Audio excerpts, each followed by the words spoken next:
Assalamualaikum warahmatullahi wabarakatuh. Salam teknik industri bersama Kita Bisa. Salam berjumpa kembali dalam program Ujar Unpa Mengajar. Perkenalkan, saya Ahmad Hairul Muslim, dosen program studi Teknik Industri S1 Universitas Pamulang. Saya akan menemani Anda dalam mendalami dan mempelajari materi mata kuliah manajemen logistik. Jadi, tetap ikuti program ini dan jangan sampai terlewatkan. Tonton terus di Sasmita Jaya Televisi, berbagi untuk negeri.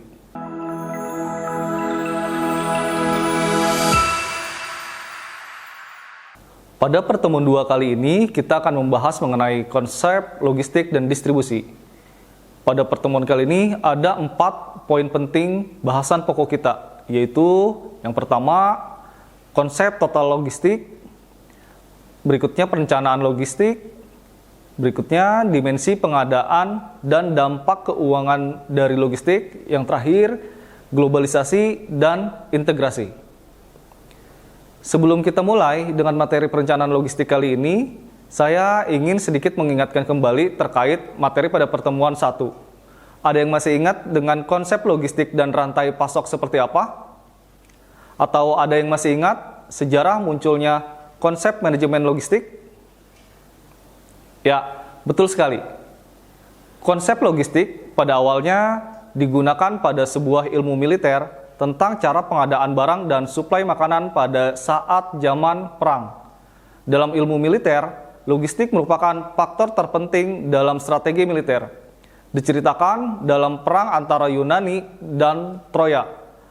Dalam pertemuan sebelumnya dijelaskan bahwa cakupan logistik bukan hanya mengirim barang dari titik A ke titik B, tetapi cakupan manajemen logistik pada industri modern saat ini adalah manajemen bahan ditambah distribusi.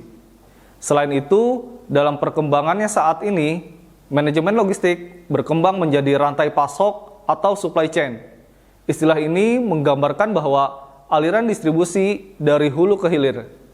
Komponen utama dari distribusi dan logistik adalah penyimpanan, gudang, dan penanganan material.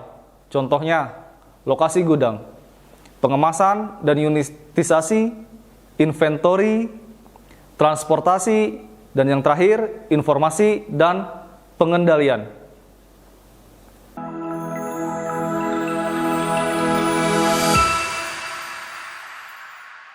Kembali lagi bersama saya dalam mata kuliah manajemen logistik, materi konsep logistik dan distribusi. Kita mulai dengan penjelasan tentang konsep total logistik. Konsep total logistik atau TLC bertujuan untuk menggabungkan banyak elemen yang berbeda masuk dalam kategori distribusi dan logistik yang luas sebagai satu sistem terintegrasi. Ini adalah penguatan bahwa keterkaitan antara elemen-elemen yang berbeda dapat saling berkaitan dalam konsep logistik. Misalnya, transportasi dan penyimpanan, pengiriman perlu dipertimbangkan dalam konsep rantai pasokan yang lebih luas.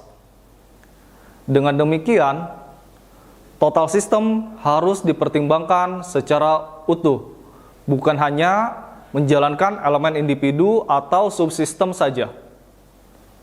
Pemahaman konsep logistik sangat penting dalam perencanaan setiap aspek distribusi dan logistik. Contoh sederhana dan praktisnya adalah satu perusahaan memproduksi mainan plastik yang dikemas dalam kotak kardus. Kotak-kotak ini dikemas dalam palet kayu yang digunakan sebagai beban unit dasar di gudang dan pada kendaraan transportasi untuk pengiriman ke pelanggan. Satu studi menunjukkan bahwa kotak kardus adalah biaya yang tidak perlu karena tidak menawarkan perlindungan tambahan yang signifikan untuk mainan plastik yang cukup kuat dan tampaknya tidak menawarkan keuntungan pemasaran yang signifikan. Dengan demikian, kotak dibuang, menurunkan biaya satuan mainan, dengan demikian memberikan keuntungan potensial di pasar.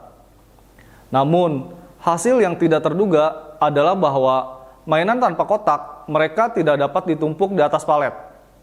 karena tidak stabil tetapi harus disimpan dan dipindahkan dalam baki khusus. Baki ini benar-benar berbeda dari unit pemuatan yang saat ini digunakan di gudang dan pada kendaraan, yaitu palet kayu. Penalti biaya tambahan untuk menyediakan baki khusus dan mengembalikan jenis lain unit kargo untuk penyimpanan dan pengiriman adalah jauh lebih tinggi daripada penghematan pada kemasan produk. Contoh tadi menggambarkan kasus klasik suboptimisasi dalam sistem logistik.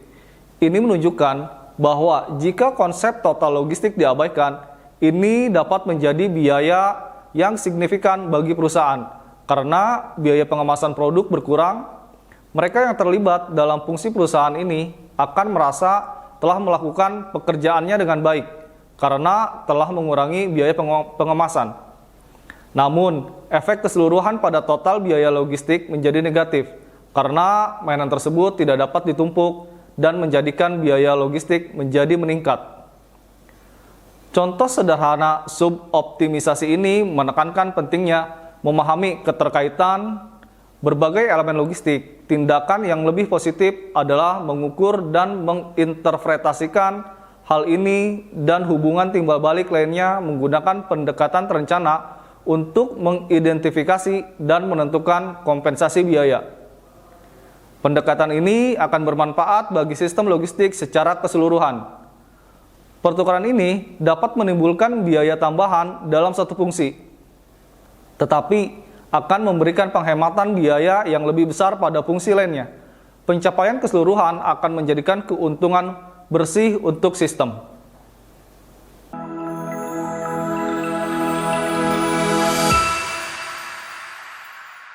Materi selanjutnya adalah perencanaan untuk logistik.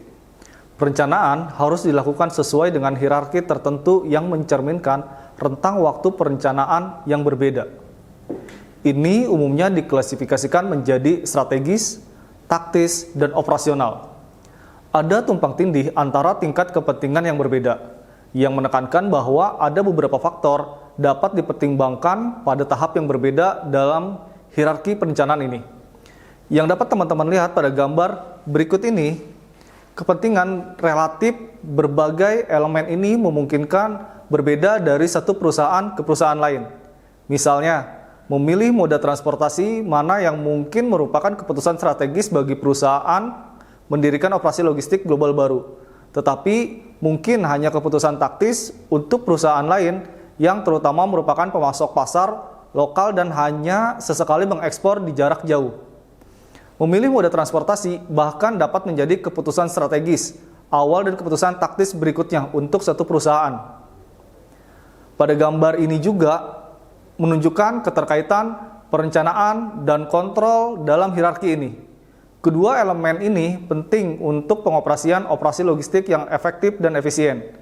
Salah satu cara untuk memprediksi perbedaan antara kedua konsep ini adalah dengan memahami maknanya perencanaan. Perencanaan adalah untuk memastikan bahwa operasi diatur untuk bekerja dengan benar atau mempersiapkan dan merencanakan operasi secara efektif. Sedangkan kontrol adalah tentang mengelola operasi dengan cara yang benar untuk memastikan operasi dilakukan secara efisien. Perbedaan rencana strategik, taktikal, dan operasional adalah pada tingkat waktu perencanaannya. Perencanaan strategik untuk perencanaan waktu jangka menengah dan waktu jangka panjang. Keputusannya bersifat struktural. Perencanaan taktikal biasanya perencanaan untuk waktu 6 bulan sampai dengan 1 tahun. Keputusannya subsistem tidak boleh memaksakan pada komponen logistik lainnya. Perencanaan operasional adalah perencanaan kegiatan sehari-hari.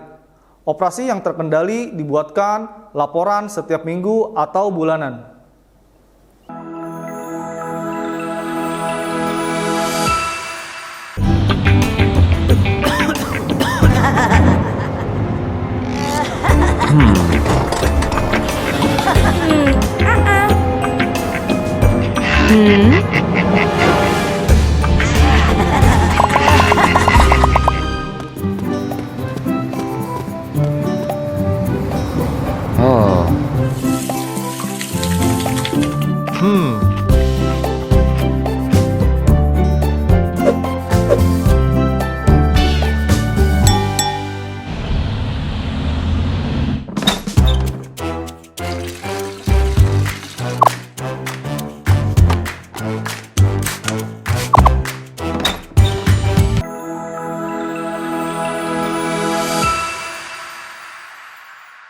Untuk lebih memahami, berikut adalah contoh aplikasi dari ketiga perencanaan tadi.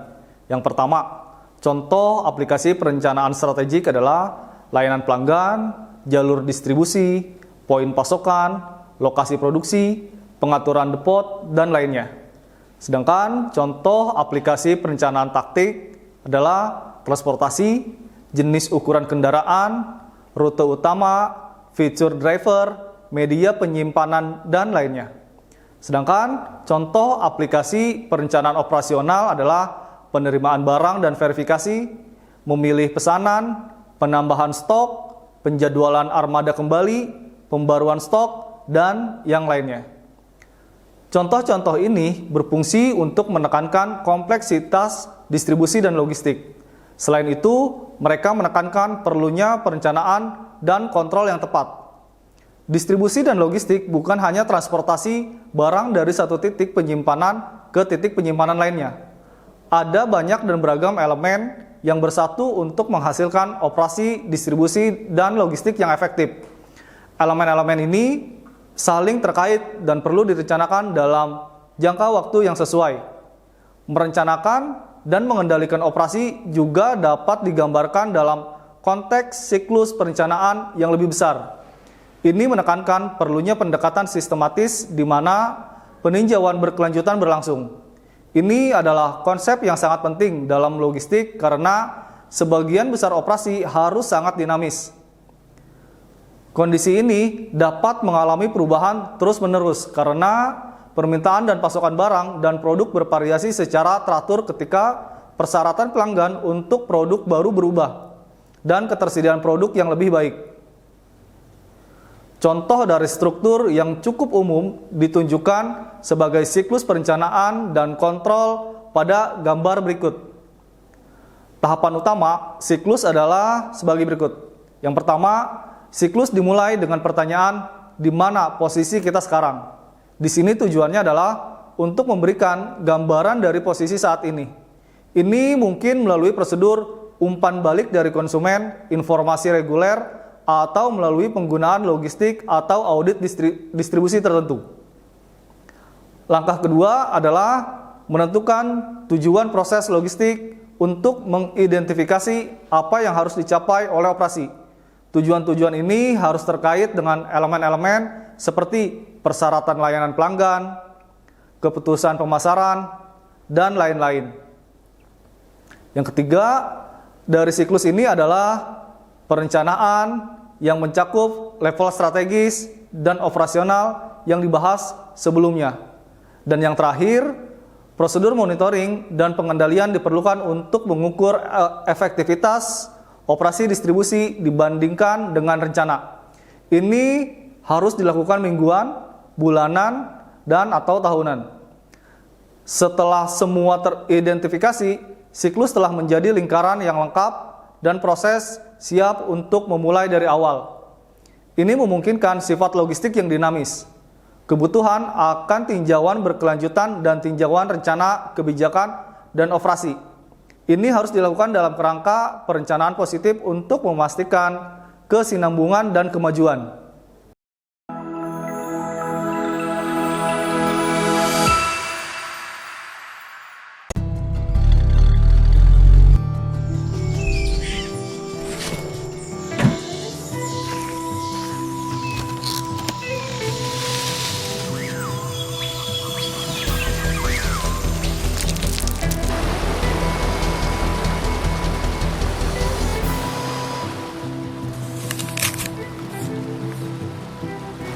Makan buah itu keren. Hai semua, pada tahu nggak penyakit apa yang masuk di jajaran perawatan termahal? Jawabannya adalah talasemia. Talasemia adalah penyakit tidak menular yang berupa kelainan darah turunan, di mana usia darah merah lebih pendek dari normal. Jadi, sel darah merah mudah rusak dan penderita harus transfusi darah seumur hidup. Talasemia diturunkan kalau pembawa gen punya anak dengan sesama pembawa gen juga. Makanya, deteksi dini deh, biar tahu kita punya gen talasemia apa enggak.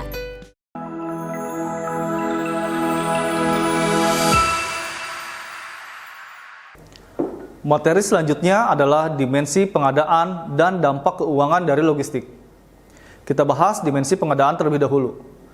Menurut Sihaya, pengadaan adalah bagian dari manajemen rantai pasok secara sistematik dan strategis memproses pengadaan barang dan jasa mulai dari sumber barang sampai tempat tujuan sumber dan tempat untuk memenuhi kebutuhan pelanggan. Dari dimensi pengadaan terdapat 5 indikator sebagai berikut. Yang pertama, seleksi pemasok. Berikutnya, menganalisa kinerja pemasok. Berikutnya, melakukan pembelanjaan bahan baku dan komponen. Lalu, pengawasan pemasok. Dan yang terakhir, bekerja sama dengan para pemasok. Baik, itu tadi yang terkait dengan dimensi pengadaan. Selanjutnya adalah dampak keuangan dari logistik. Logistik dapat memiliki berbagai dampak yang berbeda pada kinerja keuangan organisasi. Logistik secara tradisional dipandang sebagai kebutuhan operasional yang tidak dapat dihindari. Namun, operasi logistik yang baik juga dapat menawarkan peluang untuk meningkatkan kinerja keuangan. Bagi banyak perusahaan, ukuran kunci keberhasilan adalah laba atau investasi, atau return of investment, rasio laba bersih, dengan modal yang digunakan dalam bisnis untuk meningkatkan kinerja bisnis. Angka ini perlu diubah untuk meningkatkan laba dan mengurangi modal yang digunakan. Ada banyak cara berbeda di mana logistik dapat memiliki dampak positif dan dampak negatif pada ROI atau Return of Investment. Ini dijelaskan pada gambar berikut ini. Ini menunjukkan ROI sebagai rasio atau utama dari laba dan modal yang digunakan, dengan elemen-elemen kunci yang lebih rinci seperti pendapatan dan penjualan, lebih sedikit biaya atau mewakili laba dan persediaan, lebih banyak uang tunai dan piutang ditambah aset tetap.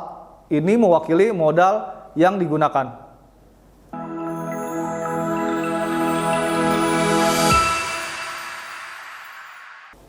Teman-teman mahasiswa, keuntungan dapat ditingkatkan dengan meningkatkan penjualan dan meningkatkan layanan yang tinggi secara konsisten. Salah satu tujuan untuk meningkatkan layanan adalah mencoba untuk dapat mengirimkan produk tepat waktu. Tujuan yang menjadi dasar dari banyak sistem logistik. Di sisi lain, biaya dapat diminimalkan melalui operasi logistik yang efisien. Contohnya adalah pengiriman lebih efisien, sehingga mengurangi biaya pengiriman.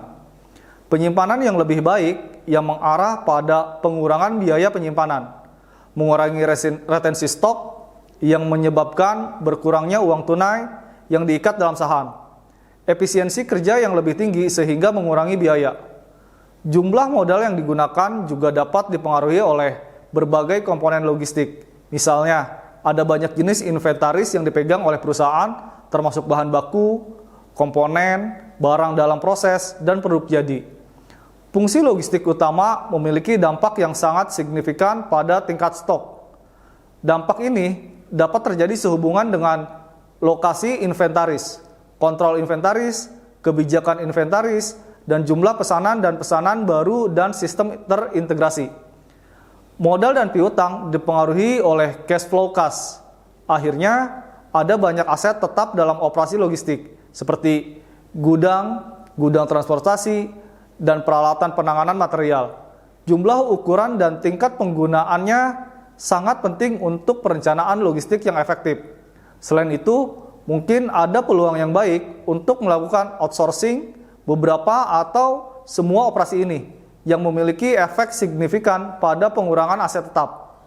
Banyak dari pertemuan ini ditutupi dengan masalah logistik praktis yang memungkinkan Anda memaksimalkan laba, meminimalkan biaya, dan dengan demikian akan meningkatkan Return of Investment atau ROI.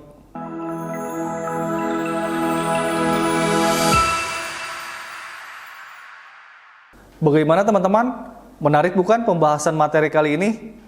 Selanjutnya akan kita bahas tentang globalisasi dan integrasi. Salah satu perubahan signifikan dalam beberapa tahun terakhir adalah peningkatan jumlah perusahaan yang beroperasi di pasar global. Ini membutuhkan perspektif yang lebih luas daripada ketika perusahaan nasional beroperasi secara internasional. Dalam kasus terakhir, walaupun perusahaan dapat hadir di wilayah geografis yang luas, ini didukung di tingkat lokal atau regional melalui pasokan, manufaktur, penyimpanan, dan distribusi lokal atau regional.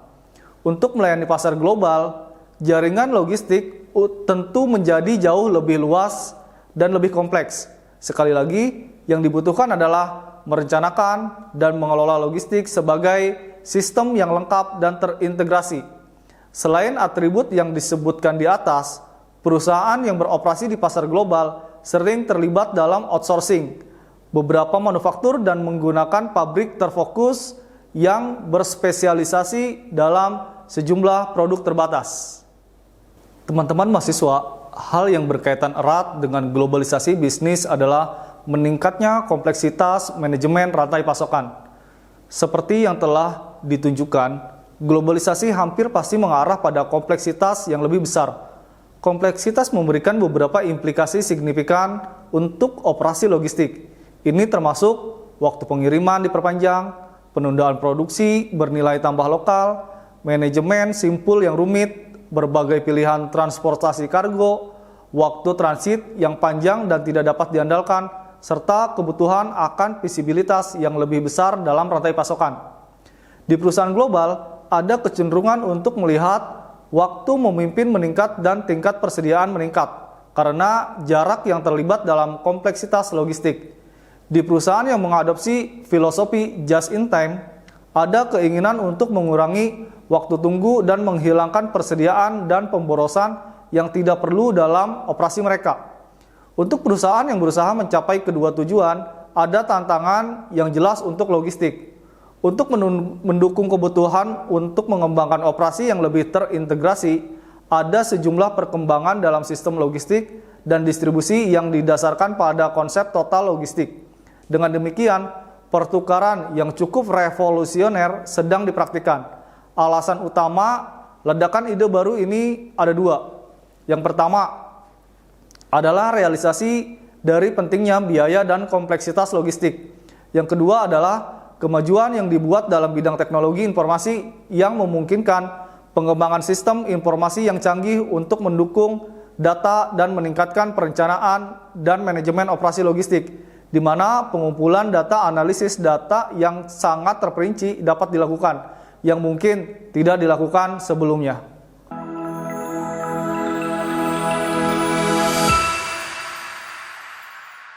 Sahabat Ujar, setelah memahami penjelasan mengenai konsep dasar logistik dan distribusi, apakah kalian semakin tercerahkan dengan konsep logistik secara keseluruhan? Dan apakah di antara kalian ada yang berminat untuk menjadi profesional di bidang logistik? Baiklah, untuk lebih memantapkan pemahaman, coba jawab pertanyaan berikut. Menurut kalian, apa definisi konsep total logistik? Dan coba teman-teman analisis bagaimana konsep distribusi produk dari perusahaan e-commerce yang ada di Indonesia.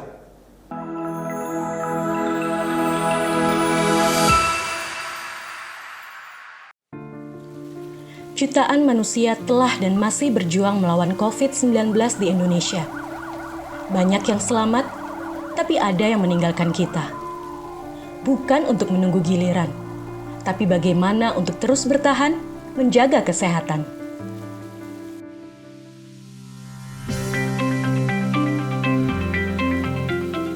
Ketika cuaca sedang tidak menentu, menjaga kebugaran dan imun tubuh itu nomor 1. Lihat Tora, selalu semangat menggapai impian dengan tetap menerapkan protokol kesehatan dimanapun dia berada.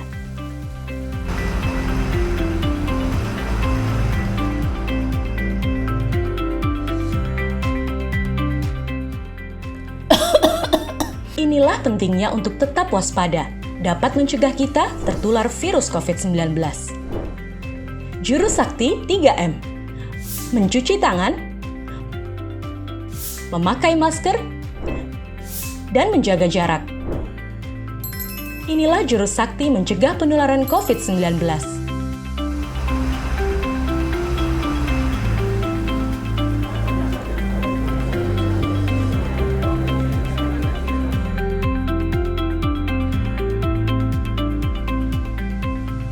Selalu lakukan 3M dimanapun kita berada, baik di area publik maupun di tempat kerja.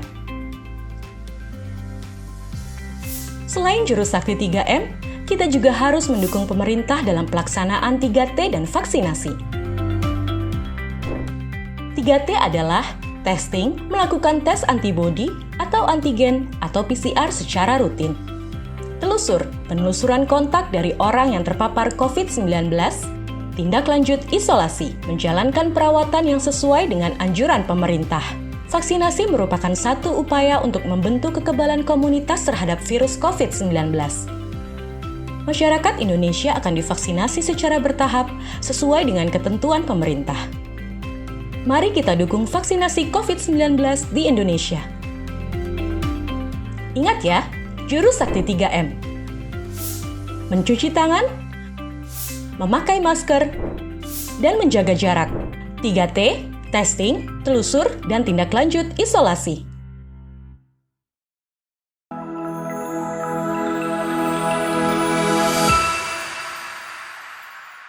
Sahabat Ujar, dari pertemuan ini ternyata dapat dijelaskan logistik bukan hanya memindahkan barang dari titik A ke titik B, tetapi logistik juga berarti mengontrol pengadaan bahan baku. Dan ternyata logistik dapat memberikan keuntungan bila dikelola dengan baik, tetapi bila tidak dikelola dengan baik, logistik adalah beban yang harus diemban oleh perusahaan. Demikianlah tadi pemaparan mengenai konsep logistik dan distribusi secara keseluruhan. Tetap semangat belajar dan jangan lupa saksikan episode berikutnya dari seri video pembelajaran mata kuliah manajemen logistik ini.